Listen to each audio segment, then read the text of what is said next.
Hello दोस्तों, कैसे हैं आप लोग। तो गाइस आज एक नज़्म पढ़ेंगे, बहुत छोटी नज़्म है। तो देखते हैं इसमें किस तरह से क्या कहा है। और शायर हैं हमारे पहले की तरह, जो इनकी वीडियो मैंने कुछ नज़्म की डाली हुई है ना, तो उसको भी आप देखिए अगर आपने वो वीडियोस ना देखी हों। तो शायर हैं शहरयार साहब। चलिए फिर देखते हैं इसमें क्या है।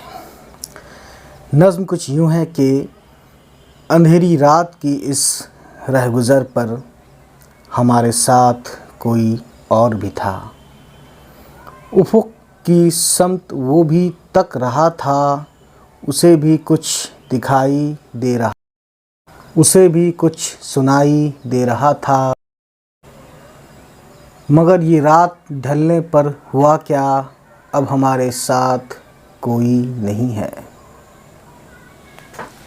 तो दोस्तों, ये थी नज़्म शहरयार साहब की। उम्मीद है ये नज़्म अच्छी लगी हो। छोटी है लेकिन काफ़ी इसमें वर्ड्स ऐसे हैं जो डीप मीनिंग रखते हैं। तो उम्मीद करता हूँ ये वीडियो आपको पसंद आई होगी। चलिए फिर इसी वादे के साथ कि फिर हम आएंगे नेक्स्ट वीडियो में नई कोई दूसरी शायरी लेकर। तब तक खुश रहें, आबाद रहें।